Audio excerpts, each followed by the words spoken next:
Good morning everyone. This is doctor Savita Rathi और आज हम आपके लिए लेके आए हैं APS six and seventh style part 2। पहले हमने पार्ट 1 में एपीएस सेवेंथ स्टाइल के बारे में बात करी थी कि इंडिया में ये कब अडॉप्ट किया गया, ग्रेजुअली और पार्शली, या फिर यूजीसी ने इसके लिए कोई रेगुलेशंस निकाली है या कुछ भी। सारी चीजें हमने सेवेंथ स्टाइल के बारे में डिस्कस करी थी और आज हम जो बात करने वाले हैं वो APS six and seventh style part 2 के बारे में बात करने वाले हैं। चलिए शुरू करते हैं। इसमें जो पहला मेन डिफरेंस है वो ये है, ऑथर फॉर्मेटिंग। ऑथर फॉर्मेटिंग कैसे करें, ठीक है, अप टू 20 ऑथर्स। ये बेसिकली एपीए जो सेवेंथ स्टाइल है ना, इसमें हम कितने ऑथर तक लिस्ट कर सकते हैं? रेफरेंसिंग।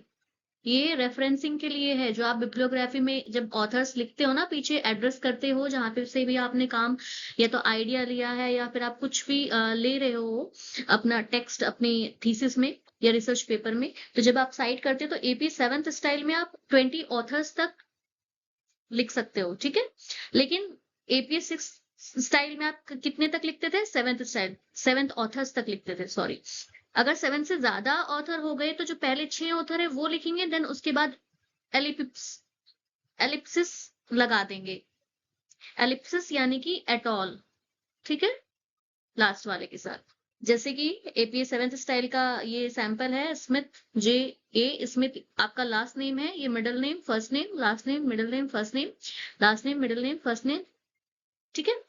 ऐसे करके हम इनके ये नाम लिखेंगे जितने भी हमारे 20 तक हैं। 20 तक नाम लिखने के बाद अगर 20 से ज्यादा है तो हम वहां पे फिर एटॉल कर देंगे, ठीक है। समझ में आ गया?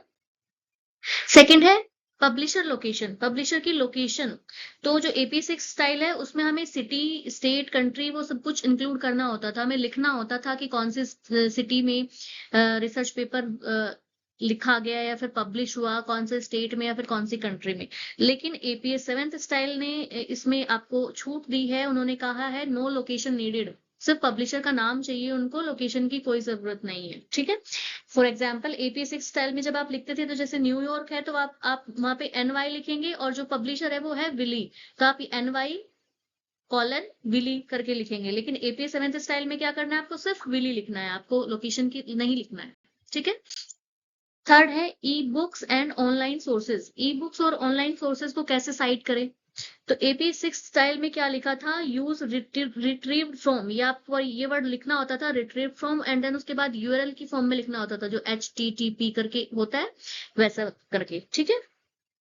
लेकिन एपी सेवेंथ स्टाइल में उन्होंने क्या बोला है, उन्होंने ये वर्ड हटा दिया है कि रिट्रीव फ्रॉम नहीं लिखना है, लेकिन रिट्रीवल डेट नेसेसरी है। फ्रॉम तो नहीं लिखना है, लेकिन रिट्रीवल डेट नेसेसरी है जब तक, ठीक है। रिट्रीव फ्रॉम तब तक नहीं लिखना है जब तक कि आपके पास डेट ना, ठीक है। फॉर एग्जाम्पल जैसे कि एपी सेवेंथ स्टाइल में ये ऐसे लिखना है, ठीक है। और ये आपको एक लाइव लिंक के तौर पे लिखना है। लाइव लिंक मतलब जिसपे आप क्लिक करें तो हाइपर लिंक हो, ठीक है। फोर्थ है डीओआई एंड यूआरएल, जो अभी मैंने पीछे बात करी उसके बारे में, उससे रिलेटेड है ये। एपी सिक्स स्टाइल में क्या था, DOI was formatted at DOI dash dash dash ऐसे करके थी, ठीक है, डीओई करके लिखते थे। लेकिन एपी सेवन स्टाइल में डीओई हो या फिर यूआरएल्स हो, वो आपके हाइपरलिंक फॉर्मेट में होना चाहिए, जो मैंने अभी पिछले उसमें बताया स्लाइड में। वो आपके हाइपरलिंक में, हाइपरलिंक यानी कि हम अगर क्लिक करें लिंक के ऊपर तो वो आपका जहां से पेपर लिया है वहां पे जाके खुल जाए, ठीक है। फिफ्थ है use of atoll in text citation. जो पहली स्लाइड में हमने बताया था आपको, वो था आपके रेफरेंसिंग में एटॉल कितने ऑथर आएंगे, लेकिन यहाँ पे हम किसकी बात करें, इन टेक्स्ट साइटेशन। जो हमने टेक्स्ट यानी कि पैराग्राफ है, चैप्टर 1 2 3 4 या पेपर के बीच में कहीं पे भी हमने कोई लाइन ली है तो वहां पे हम कैसे साइटेशन करें, ठीक है। तो एपी सिक्स स्टाइल में आपका क्या है, आपको ये एटॉल यूज करना है कब, आफ्टर 6 और मोर ऑथर, 6 या 6 से ज्यादा ऑथर हो तो आप एटॉल यूज करेंगे साइटेशन में। लेकिन एपीएस सेवेंथ स्टाइल में आपको एटॉल कब यूज करना है, first author when there are 3 और मोर। अगर 3 या 3 से ज्यादा ऑथर हैं तो आपको पहले ऑथर के साथ ही एटॉल यूज कर सकते हो आप, ठीक है। जैसे कि फॉर एग्जाम्पल टेलर एटॉल 2020।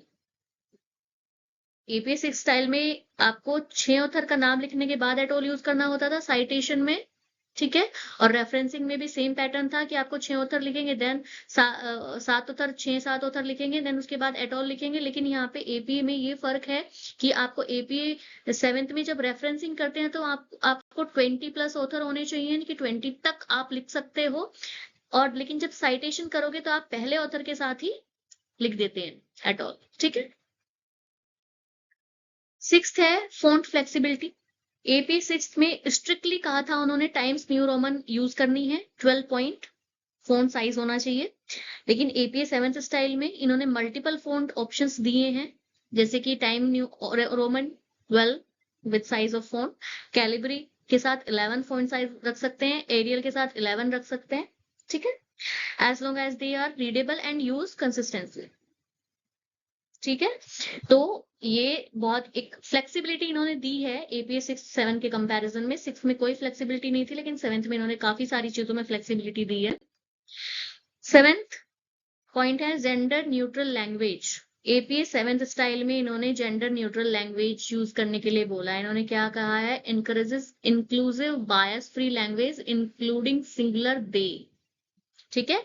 ये इन्होंने inclusive bias free language use करने के लिए कहा है, जैसे कि आप दे यूज कर सकते हो, ठीक है। 8th है student papers versus professional papers. तो एपीए 7th स्टाइल में इसके बारे में भी बात करी है। उन्होंने बोला है कि स्टूडेंट पेपर जो है no running head unless required, जब तक ज्यादा जरूरी ना हो तब तक रनिंग हेड की जरूरत नहीं है।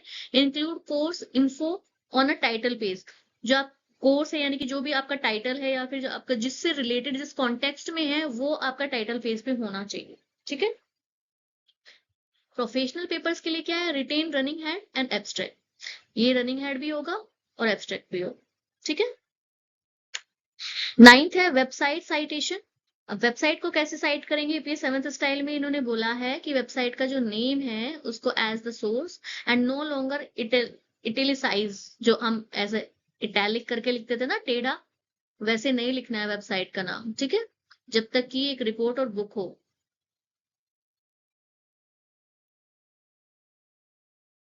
10th है आपका audio visual and social media sources. इन्होंने ऑडियो विजुअल या फिर कितनी बार ऐसा होता है कि हम कोई डॉक्यूमेंट्री, जैसे अदर लिटरेचर वाले जो होते हैं वो डॉक्यूमेंट्री देखते हैं, उनसे उनको कोई थॉट आइडिया आता है, अपनी रिसर्च में हेल्प मिलती है, या फिर सोशल मीडिया से काफी सारी रिसर्चेस को हेल्प मिलती है। तो जब तक ये इन चीजों को कैसे साइट किया जाए, एपीए 6 स्टाइल में इसके बारे में कुछ नहीं था, लेकिन एपीए 7th स्टाइल में इन्होंने गाइडलाइंस को एक्सपेंड करा है, जैसे कि यूट्यूब वीडियोस के लिए, पॉडकास्ट के लिए, इंस्टाग्राम ट्विटर पोस्ट के लिए, ऑनलाइन लेक्चर्स के लिए। They were not clearly covered in APA 6 style. APA 6 style में कुछ नहीं था इनके बारे में, लेकिन 7th स्टाइल में इन सारी चीजों को आप साइट कर सकते हो, उसके लिए एक प्रॉपर फॉर्मेट इन्होंने दिया है। होप आपको ये समझ में आया होगा, ये बहुत ही क्रिस्प क्लियर था 7th स्टाइल के बारे में। तो अगर कोई भी प्रॉब्लम है तो आप मुझे कमेंट कर सकते हैं और पूछ सकते हैं। Thank you so much. Like, share, and subscribe my channel and keep supporting. Thank you so much.